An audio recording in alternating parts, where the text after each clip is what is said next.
Hi everyone, reasoning के first class में आप लोग का बहुत बहुत स्वागत है। तो साथियों, आज हम सोचे हैं कि कुछ नया करते हैं इस चैनल पर। मैं तो चल ही रहा है और सोचे हैं कि अब लास्ट के जो भी एक महीना बच गया है पूरे का, तो उसमें सोचते हैं कि अब रीजनिंग को भी हम लोग तैयारी कर दें अच्छे से। ठीक है, तो आज से मैथ और रीजनिंग का एक वीडियो मैथ का जो है वो 8 बजे सुबह आएगा, और रीजनिंग का वीडियो जो है एक वीडियो वो दोपहर के 2 बजे को आएगा। तो आप लोग ऐसे ही प्यार बनाए रखें और अंतिम से देखें, और इस वीडियो क्लास को आप अपने दोस्तों में भी शेयर करें। तो आज का हमारा पहला प्रश्न है रीजनिंग का। यहाँ से दिया एक लुप्त संख्या ज्ञात कीजिए, जबकि यहाँ से प्रश्न में दिया है कि C81 E64, फिर एक खाली स्थान 49 I खाली स्थान, और यहाँ पर K है। यहाँ से अगर देखते हैं तो ये है 9 का स्क्वायर, और ये है 8 का स्क्वायर, और यहाँ पर ये 7 का स्क्वायर। तो यहाँ से कितना हो जाएगा? 9 8 7, तो ये हो जाएगा 6 का स्क्वायर, क्योंकि यहाँ से एक स्थान के बाद यानी कि ऑल्टरनेट का यहाँ से स्क्वायर किया गया है। ठीक है, तो यहाँ पर हो जाएगा 6 का स्क्वायर, तो यहाँ से हो जाएगा ये 36 हो जाएगा। ये वाला जो स्थान पर हो जाएगा वो हमारा 36 हो जाएगा। जबकि यहाँ से अगर देखते हैं तो ये सी है, सी के बाद ई है, ई के बाद कौन सा हो जाएगा? तो ये हो जाएगा 3, सी का स्थान होता है, और ई का स्थान होता है 5, लेकिन 3 और 2 5, 2 का वृद्धि हुआ है। तो यहाँ पर है कितना? ये 8 है। फिर यहाँ पर देखते हैं तो यहाँ पर आई है, आई के बाद यहाँ से के है। तो के आई जो होता है वो 9 पर होता है, और के 11 पर होता है, यानी कि यहाँ पर वृद्धि किया गया है 2 का, यानी कि यहाँ पर वृद्धि किया हो गया होगा कहीं ना कहीं 2 का। तो यहाँ से 2 का वृद्धि करेंगे तो 5 से 2 आगे बढ़ेंगे तो ये हो जाएगा 7। 7 हमारा होता है किसका? ये होता है जी का, यानी कि यहाँ पर ये हो जाएगा जी। तो यहाँ से हमारा आंसर होगा जी, और ये कितना है? 36 हो जाएगा। इसलिए ऑप्शन नंबर यहाँ से ए जो है वो हमारा राइट आंसर हो जाएगा। अगले प्रश्न को देखते हैं।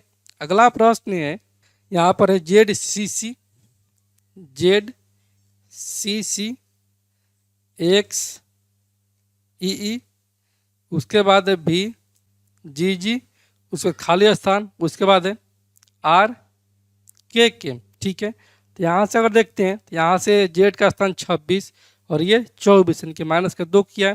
फिर ये 24 और ये 22, इनके यहाँ पर भी माइनस का 2 किया है। तो यहाँ पर -2 का किया है, तो यहाँ पर भी होगा कहीं ना कहीं माइनस का 2। तो 22 में से 2 जाएगा तो हो जाएगा 20, यानी कि यहाँ पर हो जाएगा कितना? टी हो जाएगा। और यहाँ से अगर देखते हैं तो ये सी है, फिर ई है, यानी कि ये 3 और ये 2 5, 5 और 2 7, 7 यहाँ से हो जाएगा 2 9, यानी कि टी आई आई जो है वो इसका यहाँ से कोड हो जाएगा। इसलिए ऑप्शन नंबर यहाँ से ए जो है वो हमारा राइट आंसर हो जाएगा। अगले प्रश्न को देखते हैं। अगला प्रश्न है, यदि किसी सांकेतिक भाषा में स्टूडेंट को RRR ZZZ HM लिखा जाता है तो उसी भाषा में सेवरल को कैसे लिखा जाएगा? ठीक है, यहाँ से लिखा जा रहा है स्टूडेंट को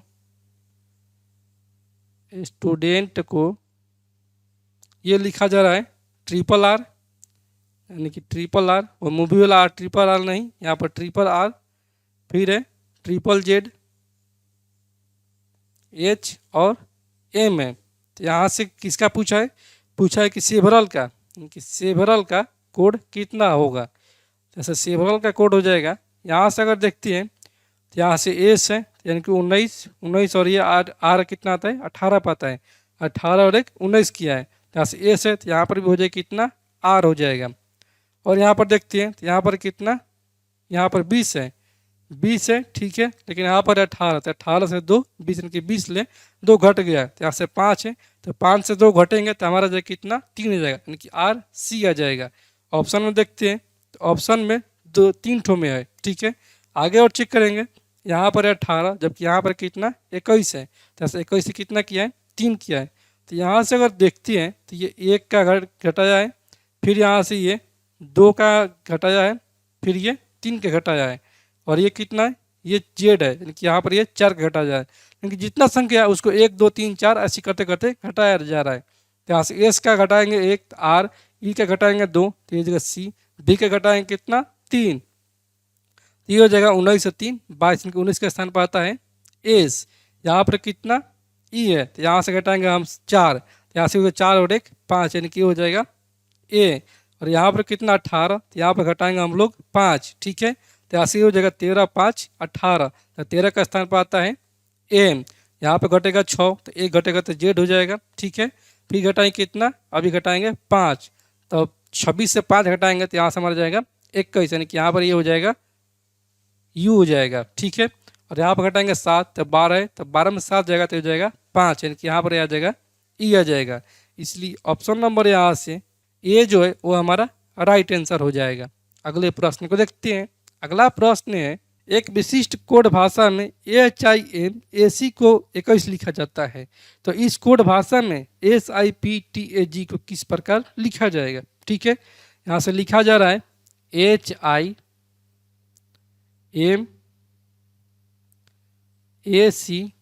को लिखा जा रहा है 21। तो पूछा यहाँ से हम लोगों से कि SIP और TAG को किस प्रकार लिखा जाएगा। तो यहाँ से अगर देखते हैं तो एच का स्थान होता है 8, यानी कि 8, आई का कितना होता है 9 और एम का होता है 13। तो यहाँ से 9 8 17, 17 और 13 30 हो जाएगा। ठीक है, और यहाँ पर कितना हो जाएगा, यहाँ पर C3 A1 यानी कि 3 और 1 4, 4 और 5 9 हो जाएगा, यानी कि ये तो हो जाएगा कितना 9 हो जाएगा। तो इन दोनों का अंतर यहाँ से लिखा है कितना 21 लिखा है। तो यहाँ पर भी ऐसा लागू हो सकता है। तो यहाँ से देखते हैं एस का स्थान कितना 19, आई का 9 और पी का 16, और माइनस का करेंगे टी का 20, ए का 1 और जी का 7। तो यहाँ से हो जाएगा ये 19 और 9 28, 28 6 34, 34 से 10 44। ठीक है, और माइनस का ये 20 और 1 21 से 7 28 हो जाएगा। यहाँ से घट जाएगा तो ये 28 और 6 34 और 10 44 हो जाएगा, यानी कि 16 यहाँ पर आना चाहिए। ऑप्शन में देखते हैं, ऑप्शन में तो है, यानी कि ऑप्शन नंबर सी जो है वो हमारा राइट आंसर हो जाएगा। अगले प्रश्न को देखते हैं।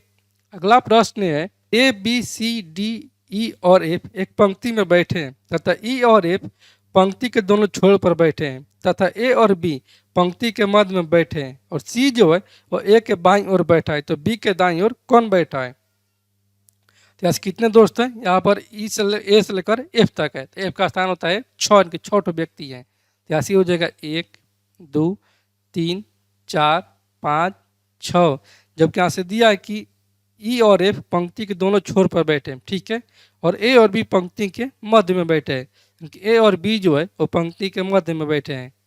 यहाँ से हो जाएगा ये A और ये B हो जाएगा। ठीक है, पंक्ति के मध्य में 2 ठो इधर 2 ठो इधर, तो यहाँ पर हो जाएगा A और B। ये कुछ भी हो सकता है, यहाँ पर B भी हो सकता है और यहाँ पर A भी हो सकता है। आगे देखते हैं सवाल के अनुसार। आगे है कि C जो है वो A के बाईं ओर बैठा है, यानी कि C जो है वो A के बाईं ओर बैठा है, यानी कि C यहाँ पर बैठा है। और आगे है तो B के दाईं ओर कौन बैठा है। ठीक है, तो B के दाईं ओर, तो यहाँ से E भी बैठ सकता है और यहाँ पर F बैठ सकता है, यहाँ पर E भी बैठ सकता है और यहाँ पर F भी बैठ सकता है। तो अभी कौन बचा है, यहाँ से A B C E F यहाँ पर बैठ जाएगा, D बैठेगा, यानी कि B के दाईं ओर जो बैठा है वो यहाँ से D बैठा है। इसलिए ऑप्शन नंबर यहाँ से B जो है वो हमारा राइट आंसर हो जाएगा।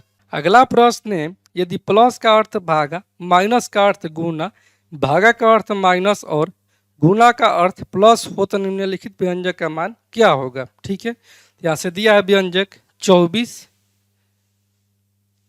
और यहाँ पर है प्लस का 3, प्लस का अर्थ है भागा, यानी कि यहाँ से भागा हो जाए कितना, ये हो जाएगा 3। फिर आगे कितना है कि गुना 8 है, तो गुना के यहाँ से अर्थ है प्लस है, यहाँ से हो जाएगा प्लस 8। उसके बाद है माइनस, तो माइनस के यहाँ से अर्थ है गुना, तो ये हो जाएगा गुना कितना आगे 12 है। और भागा का अर्थ कितना है, भागा के यहाँ से अर्थ है कि यह है माइनस, तो ये हो जाएगा माइनस का 6 हो जाएगा। तो यहाँ से हमारा आ जाएगा ये 24 भागा 3, यानी कि ये हो जाएगा 3 8 है 24 और ये 12 8 है 96, यानी कि 8 प्लस का 96 माइनस का 6, तो यहाँ से 96 माइनस का 6 यानी कि 90, 90 और 8 98 इसका सही उत्तर हो जाएगा। इसलिए ऑप्शन नंबर यहाँ से ए जो है वो हमारा राइट आंसर हो जाएगा। अगले प्रश्न को देखते हैं। अगला प्रश्न है, रुचि का परिचय कराते हुए प्रकाश अपने मेहमान से बोला, इसके पिता जो है वो मेरे पिता के इकलौते पुत्र हैं, तो रुचि प्रकाश से किस प्रकार संबंधित है। ठीक है, तो रुचि का परिचय कराते हुए प्रकाश ने कहा मेहमान से, तो प्रकाश ये कह रहा है, ठीक है, और ये बोलता है कि इसके पिता यानी कि रुचि के पिता जो है, रुचि के पिता, ठीक है, मेरे पिता के इकलौते पुत्र हैं, यानी कि मेरे पिता के इकलौते पुत्र हैं। तो यहां से ये हो जाएगा प्रकाश स्वयं, ठीक है, और इसके ये हो जाएंगे पिता कोई, तो ऐसे हो जाएगा प्रकाश बोल रहा है कि रुचि के पिता जो है वो मेरे पिता के इकलौते पुत्र है, यानी कि खुद अपने बारे में ही बात कर रहे हैं। तो बोला है क्या, यहाँ से बोला है कि रुचि जो है वो प्रकाश से किस प्रकार संबंधित है, यानी कि रुचि जो है और प्रकाश की क्या लगती है, तो क्या लगती है, ये लगती है बेटी, यानी कि यहाँ से सही उत्तर हो जाएगा हमारा कितना, बेटी हो जाएगा। इसलिए ऑप्शन नंबर यहाँ से ए जो है वो हमारा राइट आंसर हो जाएगा। अगले प्रश्न को देखते हैं। अगला प्रश्न है, ए ने बी से कहा कि बी की माँ ए की माँ की सास है, तो बताइए कि ए की माँ बी की माँ की कौन है। तो ए ने बी से कहा, यानी ये जो है वो बी से कहता है कि बी की माँ, कि बी की जो माँ है वह ए की माँ की सास है, यानी कि ए की माँ की सास है। तो जैसे ए की माँ की सास है तो यहाँ से कोई महिला हो जाएंगी, और ये हो जाएगा ए की माँ, यानी कि ये हो जाएगी ए की माँ, और ये इसकी माँ की ये सास है, ये हो जाएगा सास। तो यहाँ से कौन सा हो जाएगा, ये यहाँ से ये पिता हो जाएगा। जब ये माँ हो गई तो ये बी कितना हो जाएगा, ये पिता हो जाएगा, क्योंकि पिता की माँ को ही माँ का सास होता है। तो यहाँ से पूछा है क्या, पूछा है कि ए की माँ बी की माँ की कौन है, यानी कि ए की माँ जो है वो बी की माँ की कौन है, तो ये पुत्र वधू है। तो यहाँ से ऑप्शन नंबर यहाँ से बी जो है वो हमारा राइट आंसर हो जाएगा। अगले प्रश्न को देखते हैं। अगला प्रश्न है, मोहन एक स्थान से पूर्व की ओर 10 किलोमीटर जाता है, फिर दाएं ओर मुड़कर 5 किलोमीटर जाता है, पुनः वह दाएं ओर मुड़कर 6 किलोमीटर जाता है, और फिर दाएं ओर मुड़कर 5 किलोमीटर जाता है। तो बताए कि वो अपने प्रारंभिक बिंदु से कितनी दूरी पर है। ठीक है, यहाँ से मोहन जो है वो एक स्थान से पूर्व की ओर जाते हैं। तो पूर्व किधर होता है, ऐसे पूरा डायरेक्शन बना लेंगे। डायरेक्शन यहाँ से होता है ये ईस्ट, वेस्ट, नॉर्थ और ये साउथ होता है। तो मान लीजिए वो स्थान जो है वो यहाँ पर है। ठीक है, तो मोहन यहाँ से स्टार्ट करता है और यह पूर्व की ओर कितना जा रहा है, 10 किलोमीटर जा रहा है। तो यहाँ से पूर्व की ओर चला और ये गया 10 किलोमीटर गया। ठीक है, और फिर आगे फिर दाएं ओर मुड़कर 5 किलोमीटर चला। तो इसका राइट कितना हो जाएगा मोहन का, ये हो जाएगा दक्षिण की तरफ। तो दक्षिण की तरफ मुड़ा और 5 किलोमीटर चला। ठीक है, फिर यहाँ पर आ गया। अब आ गया है वह पुनः दाएं ओर मुड़कर 6 किलोमीटर चला। तो इसका दाएं हो जाएगा यहाँ से पश्चिम। तो यहाँ से ये चल दिया 6 किलोमीटर। तो मान लेते कि वो पहुँच जाए यहाँ पर, और यह है कितना 6 किलोमीटर। ठीक है, और फिर आगे है कि फिर दाएं ओर मुड़ा और 5 किलोमीटर चला। तो फिर जब दाएं ओर मुड़ेगा तो ये जाएगा उत्तर दिशा की ओर, यानी कि ये चला कितना, यहाँ से चला है 5 किलोमीटर, यानी कि ये यहाँ तक पहुँचा जा, ये इस पॉइंट पर। तो ये कितना दूरी है, यहाँ से ये 6 किलोमीटर, जबकि ये टोटल दूरी है 10 किलोमीटर। तो यहाँ से कितना दूरी बच जाएगा, ये बच जाएगा 4 किलोमीटर का, जबकि ये 5 किलोमीटर है। तो ये पूरा दूरी तय करेगा, तो यहाँ तक आ जाएगा, इस पॉइंट तक मिल जाएगा। तो पूछा यहाँ से प्रश्न में कि बताए कि वो अपने प्रारंभिक बिंदु से कितनी दूरी पर है। तो प्रारंभ यहाँ से किया था और यहाँ पर रुक गया, तो कितना दूर पर है, ये दूरी है 4 किलोमीटर की दूरी पर है। इसलिए ऑप्शन नंबर यहाँ से ए जो है वो हमारा राइट आंसर हो जाएगा। अगले प्रश्न को देखते हैं। अगला प्रश्न है कथन, कोई नदी महासागर नहीं है, सभी महासागर समुद्र है, कोई समुद्र जंगल नहीं है। तो निष्कर्ष यहाँ से एक में कि कुछ समुद्र नदी हैं और दूसरा में कि सभी जंगल महासागर हैं। जैसे कथन ने बोला है कि कोई भी नदी महासागर नहीं है, यानी कि कोई भी नदी जो है, नदी वह महासागर नहीं है, महासागर नहीं है। ठीक है, यहाँ से वेन डायग्राम से आपको बतलाने की कोशिश कर रहे हैं। और आगे है कि सभी महासागर समुंदर है, कि सभी महासागर जो है वो समुंदर है, ये समुद्र है। और फिर आगे है कि कोई भी समुद्र जंगल नहीं है, यानी कि कोई भी समुद्र जो है वो जंगल नहीं है। यहाँ से ये हो जाएगा जंगल। तो पूछा है क्या, पूछा यहाँ से कि कुछ समुद्र नदी है, कि कुछ समुद्र नदी है नहीं है, क्योंकि नदी अलग है और महासागर अलग है। तो यहाँ से निष्कर्ष 1 जो है वो हमारा गलत हो जाएगा। निष्कर्ष 2 में क्या है? निष्कर्ष 2 में कि सभी जंगल महासागर है, जबकि यहाँ से दिया कि कोई भी समुद्र जंगल नहीं है। तो जब समुद्र जंगल नहीं है तो महासागर भी जंगल नहीं होगा, यानी कि दूसर का जो है ये भी हमारा इसका दूसर का गलत हो जाएगा। तो यहाँ से ऑप्शन नंबर है, यहाँ से हमारा हो जाएगा ऑप्शन नंबर बी, कोई अनुसरण नहीं कर रहा है। अगले प्रश्न को देखते हैं। अगला प्रश्न है, अंग्रेजी वर्णमाला में आपके दाएं ओर से 14वें अक्षर के बाएं और 5वां अक्षर कौन सा होगा? ठीक है, अंग्रेजी वर्णमाला के आपके दाएं, तो मेरा दाएं कौन सा है? ये है। और ये किधर जाता है? ये जाता है जेड की तरफ, क्योंकि यहाँ से लेफ्ट से स्टार्ट होता है ए और ये जाता है राइट तक, जेड तक जाता है। तो यहाँ से बोला है क्या कि आपके दाएं ओर से 14वें अक्षर, यानी कि जेड से ये दाएं ओर 14वां अक्षर, ठीक है, के बाएं और 5वां अक्षर कौन सा हो जाएगा? तो इसके बाएं और कौन सा हो जाएगा? ये आगे और 5वां अक्षर, तो प्लस इसमें 5 और जोड़ देंगे तो यहाँ से हो जाएगा कितना? ये हो जाएगा 19 हमारा दाएं ओर से, ठीक है।